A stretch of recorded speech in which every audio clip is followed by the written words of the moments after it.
You're listening to the Effective Statistician podcast, episode number 63, Understanding Heterogeneity for Patient Preference Data and How It Affects the Benefit-Risk Ratio for Treatments, an interview with Marco Boeri. Welcome to the Effective Statistician with Alexander Schacht and Benjamin Pieske, the weekly podcast for statisticians in the health sector designed to improve your leadership skills, widen your business acumen, and enhance your efficiency. If you have not done yet, join our email list. So just go to theeffectivestatistician.com and subscribe to the emails, because over the next months we'll do probably a couple of new webinars, and you'll hear about that through these subscription. And so just get in on there and make sure you first never miss these episodes, and second, never miss when we will have a webinar like earlier in this year. So in today's episode, we actually talk about a very, very technical topic. And as we into previous episodes already talked about benefit risk and preference data, so just scroll back into your in your smartphone app or on your anything else that you're listening this on. Maybe it's Spotify or something different, or maybe even on YouTube. Just click back and find earlier episodes with Maria Costa and Shahrul, as well as with Brad Hauber, where we talked about benefit risk and preference data. So in today's episode, we look into heterogeneity for preference data and how that is different than for clinical studies, and what kind of factors actually have an impact on that. We'll also talk about a case study where we actually used some very, very interesting methods to understand how similar patients cluster together that have similar preferences.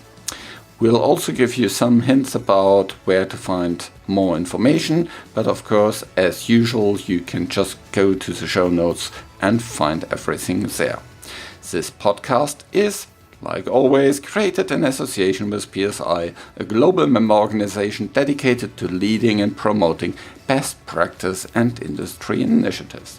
Join PSI today to further develop your statistical capabilities with access to special interest groups, the video-on-demand content library, free registration to all PSI webinars, and much, much more.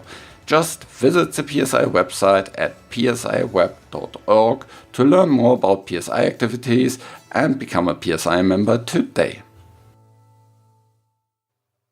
Welcome to another episode of The Effective Statistician, and today it's again about one of my favorite topics. It's about patient preference data and how it affects the benefit-risk ratio for treatments. And as a guest today I have Marco. Hi Marco, how are you doing? Hi Alexander, I'm very well, thank you. And thanks for inviting me here. Thanks. So we have been working together on a couple of different projects, and we also know each other from the special interest group for benefit risk. But maybe you can introduce yourself to the listener first. Sure. I'm Marco Boeri. I live in the UK and I worked in academia for over 6 or 7 years, and then moved into RTI Health Solution based in Manchester. As you can hear from my name, I'm Italian originally.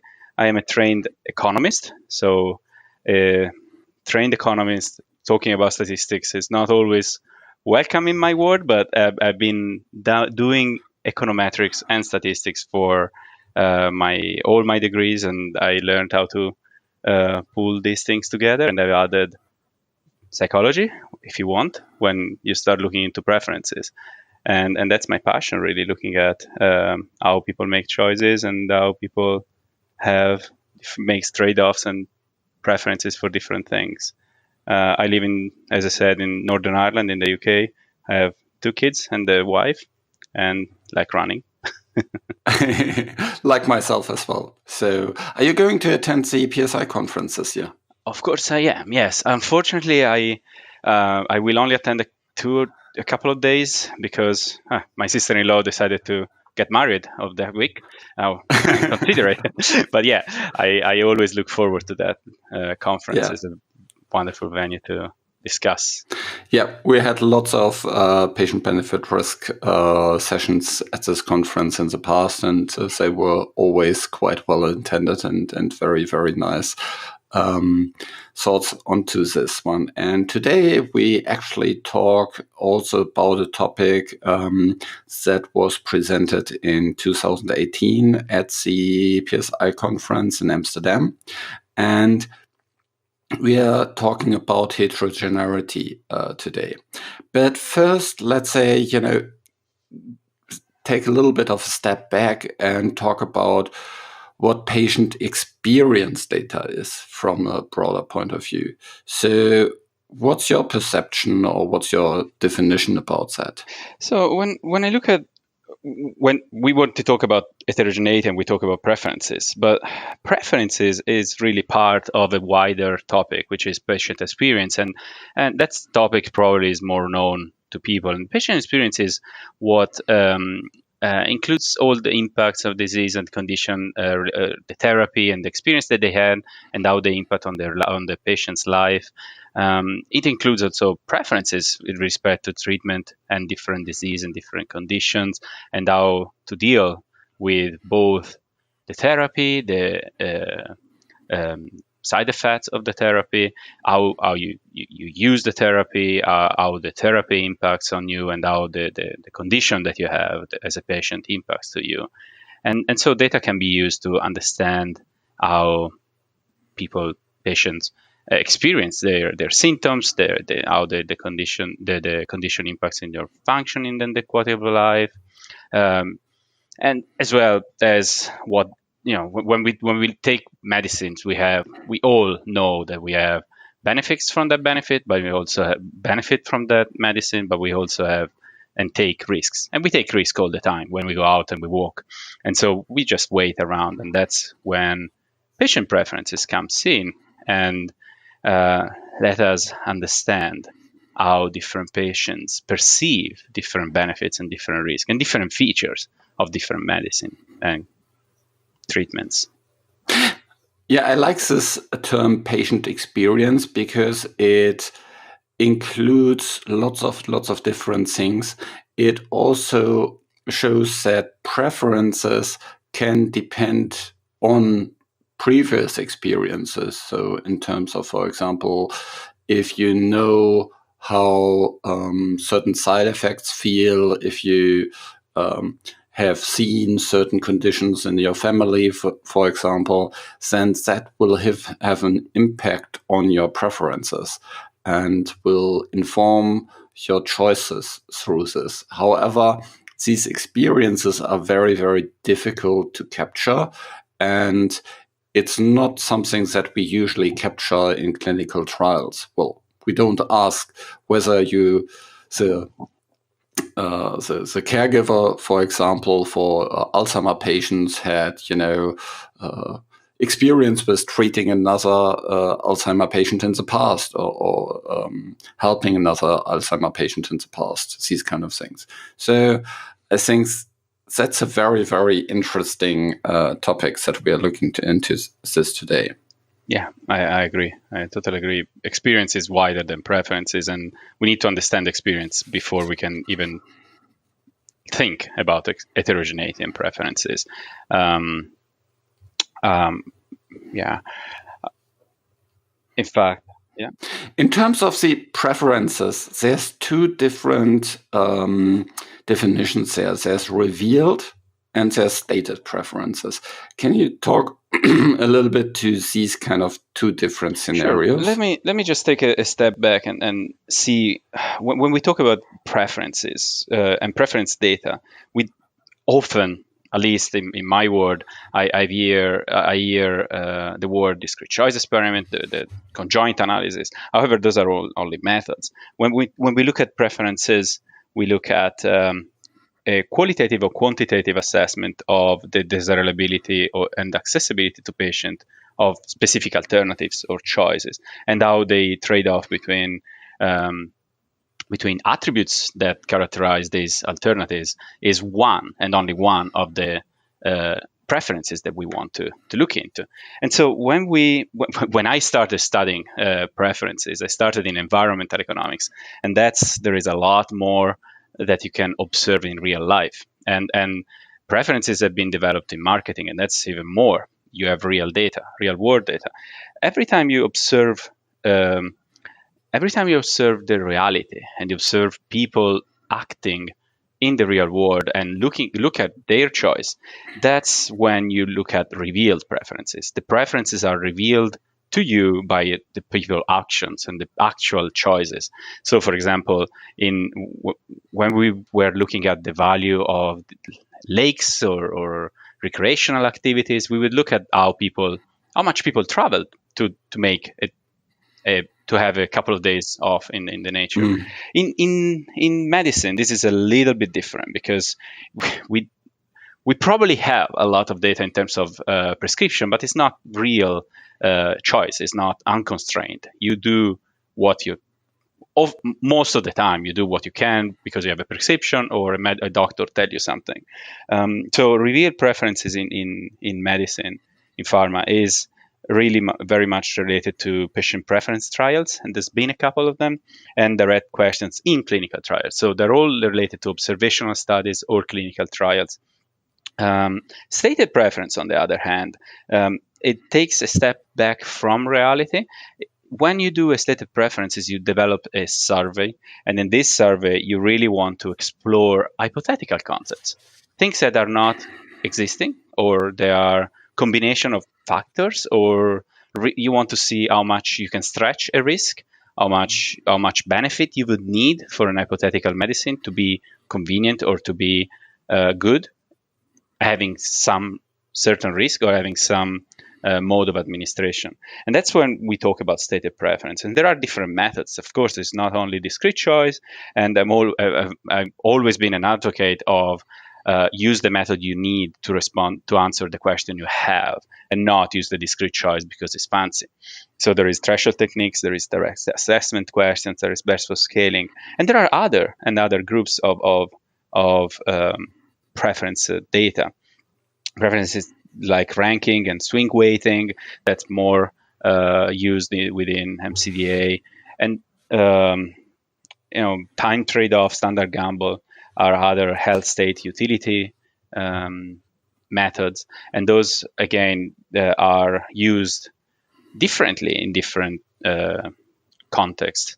And of course, heterogeneity is a different concept in all of this. So depending on the method, you will explore heterogeneity in preferences differently. And I think in our work together, we worked a lot in how to deal with preference heterogeneity in discrete choice. And so probably that's where we're going to focus. But what I really wanted to mention is that depending on the research question, maybe you have a different method that you can use to analyze preference heterogeneity. And sometimes you have a simpler question and you can explore better preference heterogeneity rather than use a discrete choice. However, in this case, discrete choice, which can be used to analyze both revealed and stated preferences, but is often used to analyze stated preferences, is what we're going to talk about today.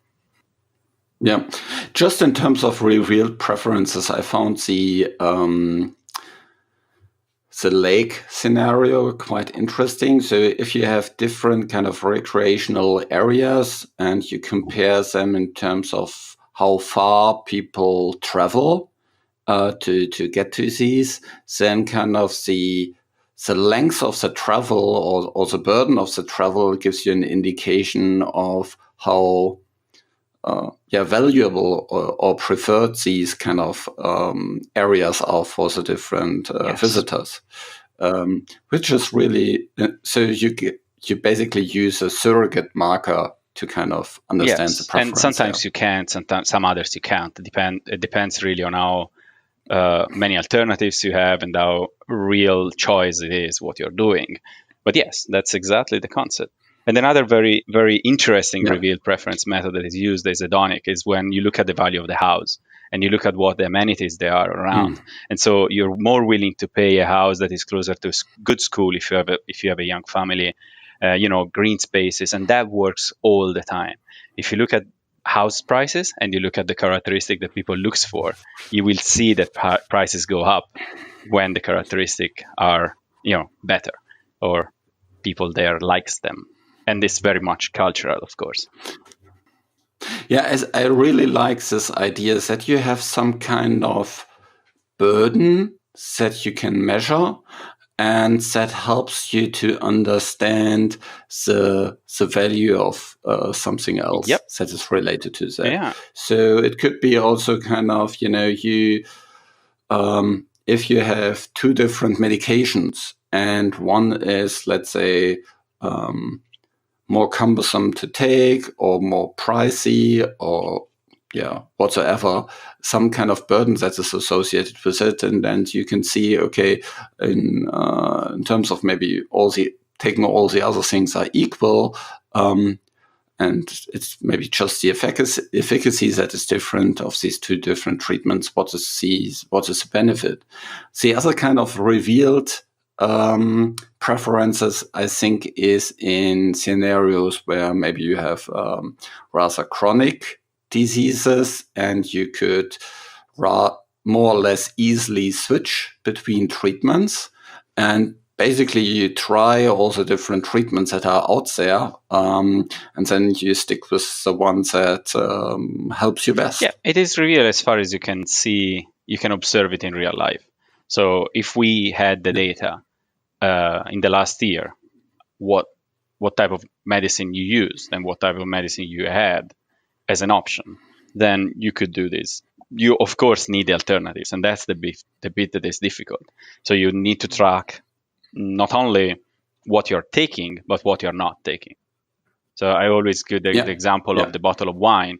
You're not only going home and look at the bottle of wine, you need to look back at the shop and see all you need or all you had. And that's the tricky bit. But yes. Yeah, I think it works if you have kind of a small number of different treatments. Correct. So one of the examples I was thinking of is for example, you have 3 different treatments for ED, and if you suffer from that, you try these 3 different treatments, and then you see what helps you best. Yeah, it'd be a nice study to devise. Yeah. Okay, so let's get into the heterogeneity a little bit. So we, of course, know heterogeneity as statisticians. That is kind of our bread and butter to explore variation. That's why we need to have statisticians in the first place, because if there wouldn't be any variations, then you wouldn't need statisticians. In terms of the classical kind of or typical clinical trial heterogeneity assessment, we look into, whether the treatment effects differ by certain baseline characteristics, patient characteristics, or any other biological factors or environmental factors that we can more or less easy track. However, if we look into patient preferences, where do you see the biggest challenges for exploring heterogeneity there? Yeah, so I've been thinking about this a lot in terms of clinical trial and heterogeneity. How is that different from a preference study? And when you look at threshold technique, it's not that different. But when you start looking into discrete choice experiment, you're not observing preferences. What you are observing is really the choice. As we said, we ask people to make choices that can be stated, can be revealed, but we look at choices. Preferences are just a latent thing, a latent variable that is there and that needs to be modeled.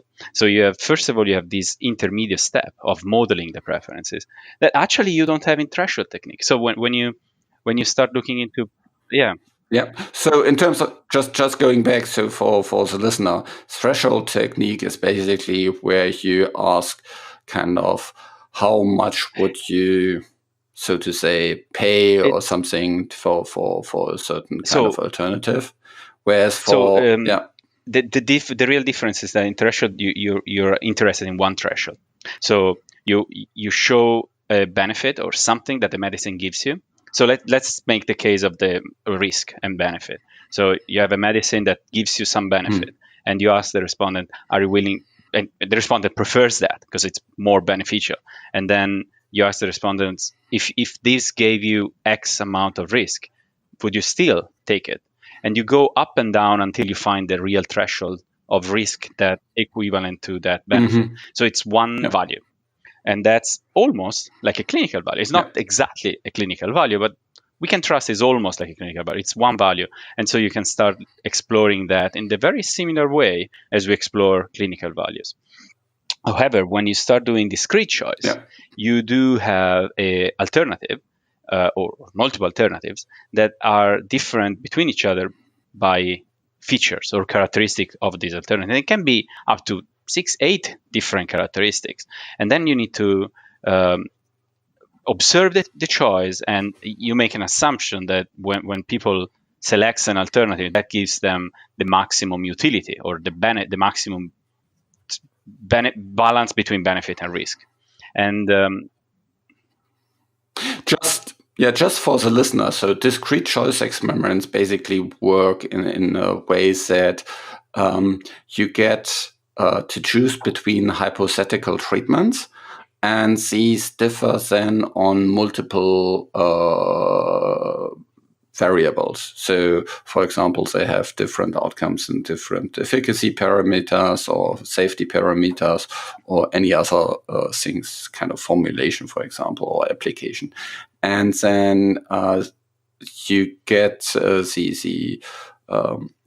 the patients that get surveyed, they get shown a series of different alternatives, and they then always need to show what they prefer.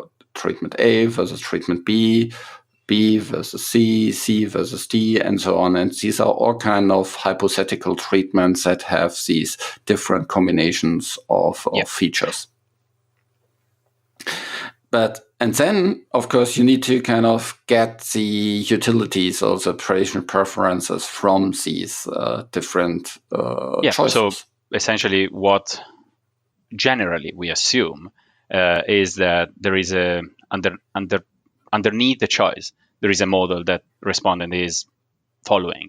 That model is essentially, it selects the alternative that gives him or her the maximum balance between maximum utility, which is essential, which is, you add all the benefits, you detract all the risks. If the risk is higher than you won't select that alternative, you select the other one.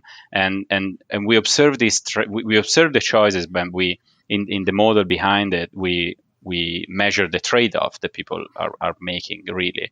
And we look at how people trade off between benefits and risk between different alternatives. And so that model gives us all the all the coefficients for each of the levels that we include. So those are the estimations we do already to understand, given the choices, the sequence of choices, to understand what are the preferences more likely, what are the preferences in the sample. And of course, discrete choice is sample level estimation. It's not because we need a model to estimate that those preferences. And therefore, when we go back into analyze heterogeneity, there are a lot of other factors that need to be included. And very often, we can accommodate for it using random parameter logit models or latent class models that are just create some sort of our standard deviation, some sort of bin where you put all the heterogeneity and you get the estimations of the mean. But as statisticians, we're always very much interested in the variations as well. And that's where heterogeneity comes in, and it's really interesting. And it's always been one of my interests in my research. Because mean are boring, right? Those are the things we use, but they are always those. The heterogeneity is It's what we want. Yeah. Yeah. In terms of, so basically we get, if we then have a couple of different efficacy variables, a couple of different safety variables, and maybe some other variables, we get for each of these variables and for each patient, we get a preference value. We do get them for the sample. So the model gives us the sample level estimation, not for each patient. That's the thing. Okay. Yeah, but we get the variation as well. And we can. However, we're still modeling the variation. If you go back you get the variation across the sample, and that's precise. But if you get back to the individual level, that's where things get complicated, because you don't get, with the discrete choice, you don't get individual level estimations. You still need to make some assumption. If you're ready to do that as assumptions, you also can get individual level estimations, but you need to make some assumptions. Yeah, and there it's where it gets actually interesting. So before we dive into kind of the different ways that we can understand variations there, let's speak a little bit about the different possible covariates that we can look into for understanding preferences. So what's kind of traditionally covariables that people look into? So there are the traditional individual characteristics that you can observe in clinical trials. So there is gender, there is age, clinical results. Those are easy observation that you can use to see if they drive preference heterogeneity. However, it is my experience that very often, well, not all the time, you shouldn't generalize, but often these do not fully explain heterogeneity. And that's because, as we said at the beginning, there is experience, and experience often is not linked. Although we often think experience is linked with age, experience is linked to so many things that it's difficult to extrapolate what drives preferences. There is a recently rediscovered, if you want, a venue for exploring preference heterogeneity is trying to link preferences to PRO instruments such as locus of control or other numeracy, other instruments that are already validated out there, and there is an interest in seeing whether those, because they are latent as well and they may explain experience, they might be again correlated to preference heterogeneity. However, it's a matter of really research question again and the particular case study. So it depends on what you really need. And then that's... Yeah. That is actually why it's good to have different ways to understand heterogeneity. So one classical way is, of course, to understand how certain factors drive that. And there you already mentioned a couple of different ways to basically model the covariates like age and gender and how they impact the patient preferences. How do these work? It depends on what you model and how you decide looking at the data. Generally, we estimate, so in general, when we have a data set with preferences done with a discrete choice experiment, you estimate first of all a conditional logit model, which is the baseline and the benchmark that gives you no heterogeneity, assumes that everybody has the same preferences. Of course, that assumption is strong, but it's an easy model to estimate and use as a benchmark. And then you estimate additional models where can be, the most known is the random parameter logit model, which allow you to somehow account for this heterogeneity. In the random parameter logit model, you need to make an assumption on the distribution of preferences across the sample. Usually, it is assumed to be normally distributed with mean and standard deviation. That is another strong assumption, but at least moves heterogeneity out of the mean. We're not modeling it, we are just moving it out and accommodating for it. Another way to do this very similar thing is with a latent class. A latent class, instead of assuming a continuous distribution with a normal for example, it assumes that the distribution is clustered, if you want, or it's separated in different discrete classes of preferences. Those preferences are then, those classes are then estimated together with a probability of each individual to be in each class. And those are the two more the two models that I use the most. Let's say they're not the only one. Once you have those models in the random parameter logic, you can do a subgroup analysis. So you can look at your variables, the variables you want to use for the factors you want to use for explaining preference heterogeneity. Let's say gender, and you can create a dummy variable that interact with all the levels you have in the model, and you can check the difference between your baseline male and your interacted female, for example, or age. Again, is this very similar thing, younger and older, and that's done for each subgroup, for each level, and then you look at whether these levels, the preferences between the two subgroups are systematically different, which is a whole test, really, a very simple test to do. Then you could, if you have estimated latent class, you could also try to include your variables in the membership probability class. So at this point, as we said before, the latent class estimates a set of preferences at different classes, and in each class has a set of preferences that are different, and a membership probability. So the probability that each individual is in which class. And then you can make that probability depend on your characteristics. The interesting things of this is that you can use multiple characteristics in the function. We often find that, unfortunately, because the data sets are not huge or built to do this in pharma, in our data set, usually we don't find many things that are significant. The expectation would be that the subgroup analysis should give the same results as the latent class analysis with membership probability. However, it might not. There is not a lot of evidence. So this is an interesting, it's very interesting and topic, because it's a new venue where we could explore how different are the results, and how, do some sort of sensitivity analysis. How do you impact on your results depending on the choice of the model? And then there is, of course, this has always been a problem that people needed to deal with. And so there is literature, and we could look at how other field dealt with it and decide for ourselves what's best in each case. Again, the research question needs to drive the modeling. That's probably, yeah. In terms of that, I think it's a similar scenario like for any other data set.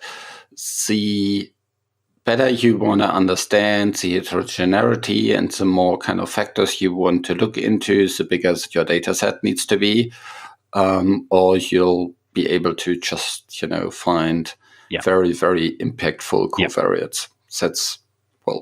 That's pretty clear. If you have kind of just 30 survey respondents, then it gets really, really difficult.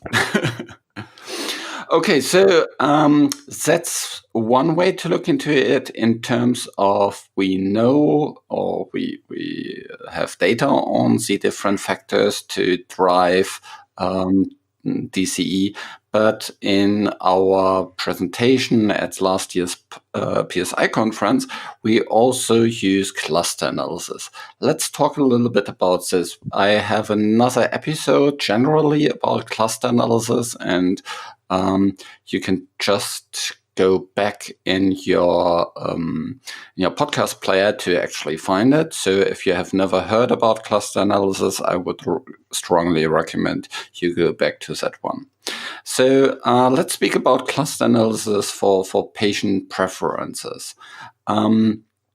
What was the outcome of our analysis that we presented last year? There was a larger data set, and we tried to we use the latent class to separate different groups around in the sample by preferences and see whether the different clusters or groups in the sample had different preferences between them. And we found that we in there we didn't input any characteristic in the clustering, and so we let the data tell us how many groups we have, and how they differ between each other, without really trying to look at the characteristic. At least that's what we did in our paper. We then found four classes, and each class had a different type of preference. One was more risk tolerant than another. One really wanted effects and wasn't really looking into risks. There was a class that was trading off everything and was not particularly interested in any of these attributes, but all the attributes were driving their choices.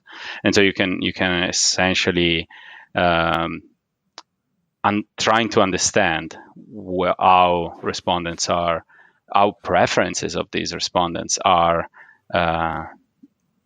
characterized, and whether the respondents have, do we find subgroups? Do we find that there are different clusters in the sample? And if so, are they different enough that tell us, we may need different solutions for different clusters?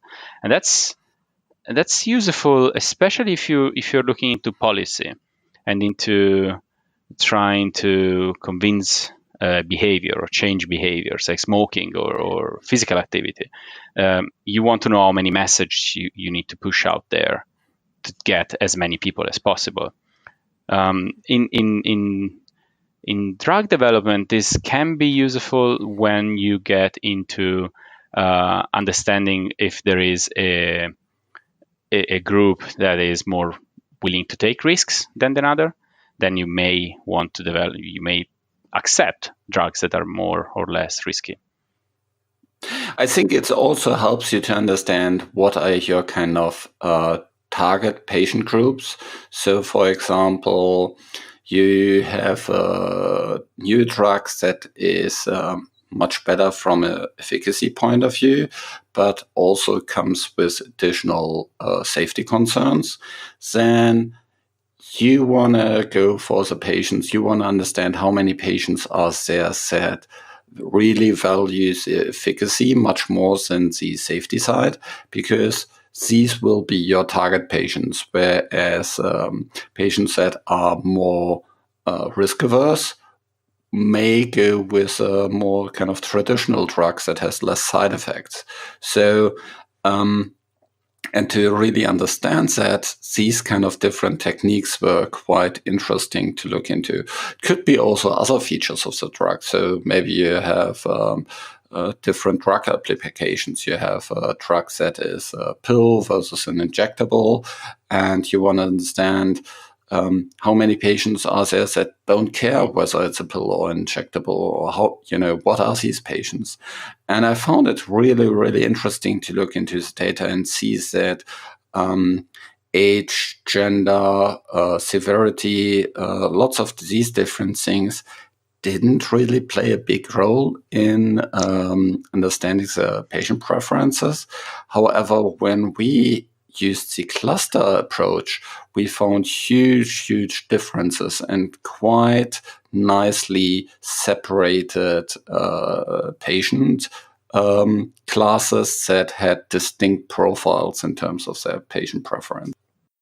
Just to pause it for a second, we need to look into it, but I am not too sure how the cluster analysis and latent class analysis differ.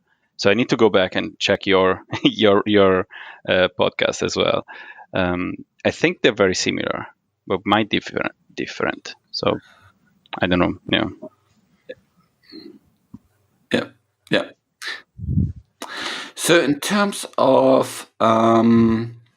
the cluster analysis, how did that work from a technical point of view? For what we did, it was a latent class analysis, and essentially because that's what in preference analysis, that's what latent class is what we estimated in that data set. And the model itself, what it does, it creates different groups of preferences that are homogeneous within each group, but they are different across groups, and then tries to estimate how each respondent can be assigned to each of these groups with up to a probability. So there will be somebody who is 25% in each. There will be somebody who will be 100% in one and 0 in the other. And that's looking at their latent choices, the latent preferences that we can look at, observing their choices. We infer that they have different preferences, and the model gets assigned probabilities to each, and then gives us back a average probability for the sample, which is the average of those. And so we got that there is the first decision you need to make when you do a latent class is how many classes you want, and that there are indexes you can use, the IC or other indices that tell you, how the model fit the data. And then once you decide the data, in our case, we found 4 classes was the best modeling for the data we had, because more classes weren't describing differences enough, less classes weren't describing all the differences. So 4 classes were what we found. And we found that there were 2 higher, more probable classes. There were a class, and there were classes where they were training everything in class that were paying more attention to effects, efficacy, and risks. And then there was a class who was looking really. There was a smaller class who was afraid of the mode. I think it didn't want to use needles. That's one thing we found. And so for this smaller class, a needle approach, a treatment that it uses injection is not what you want. And then that was what you were saying, that you can use this type of analysis to target your population and see who needs what. So that is actually a very cluster analysis, and this latent class analysis has a kind of same understanding. You basically assume that your patients come from distinct distributions. And then, of course, you have the problem that these distributions overlap in some way. And you also don't know how many distributions these are coming from. And that is where the probability comes into place.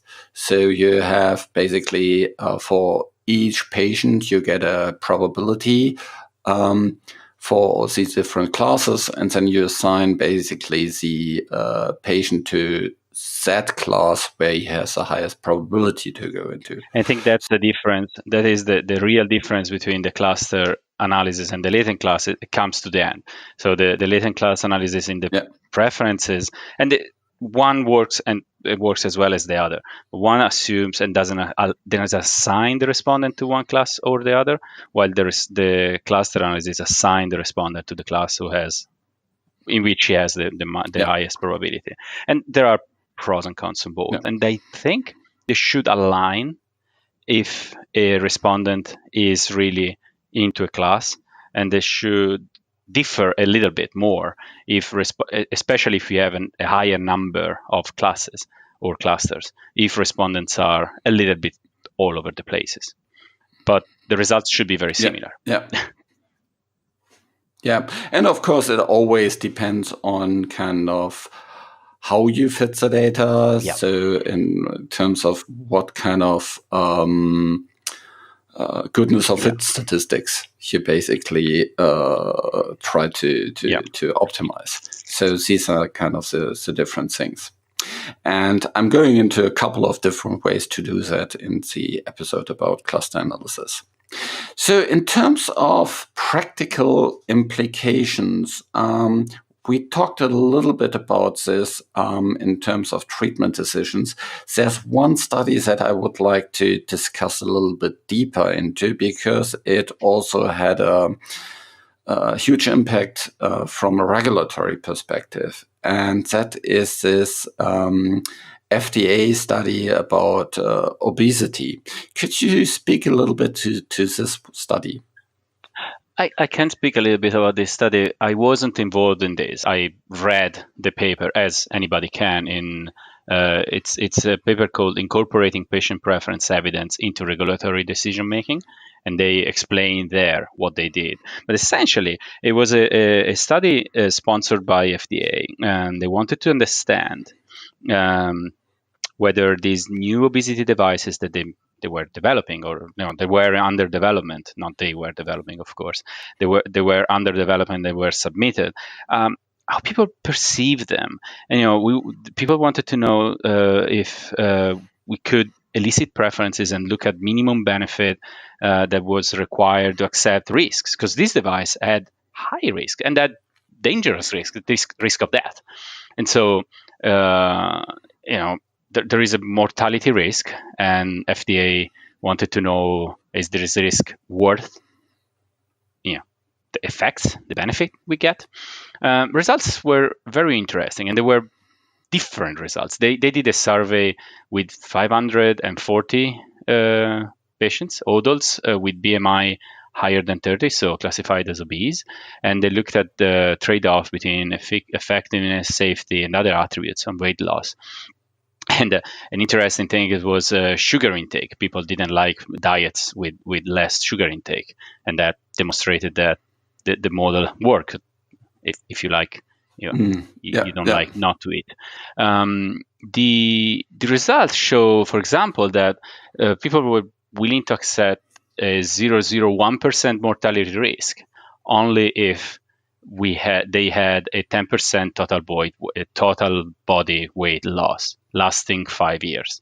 So if the device could give them a 10% total body weight loss lasting at least 5 years, they would be willing to accept a higher risk of mortality. But the interesting thing, and that wasn't enough for approving the devices, but the interesting thing is that they managed to capture heterogeneity, and they found that there was a subgroup of people who were risk tolerant. These patients were thinking it's worth taking the risk to reduce my body weight, also because my body weight is killing me. And so the trade-off is very real there, and so the fact that there were subgroups in the population, there were subgroups that were willing to risk more, pushed a little bit. We don't know how much. The decision wasn't taken only based on the preferences, of course, and that will never happen. There is also the clinical factors. Otherwise, we wouldn't really develop all these drugs. But the preferences was one of the things that pushed to approve these devices that were more risky. And this is an example of trying to understand really how to incorporate these patient preferences and this heterogeneity, exploring heterogeneity into the medical device pre-market approval. And it was an interesting study, I think. It was there were really interesting findings, and it was one case where the subgroup drove a difference, and the different was important for a decision taken in the regulatory regulatory perspective. And of course, you can find the reference in the show notes. So just go to theeffectivestatistician.com and you'll find the reference that we just talked about. So that is very, very nice. And I think a must read for anybody that is trying to understand how that impacts regulatory assessment. There's a couple of other references that I talked in earlier podcasts about. So in terms of the podcast interviews that I did with Sharul and Maria, as well as the podcast with Brad. So just go back to these. They will also be linked in the show notes. However, there's one other thing that I wanted to talk with you about, and this is the patient-centered benefit-risk framework. Can you tell a little bit about this one? Well, this was again. I wasn't involved in that. Brett was. It was the MDIC that developed this framework, and it's available online. And they looked at how how to incorporate patient preferences into decision making, and what the emphasis on benefit risk assessment, and how given some guidance on how to use preferences.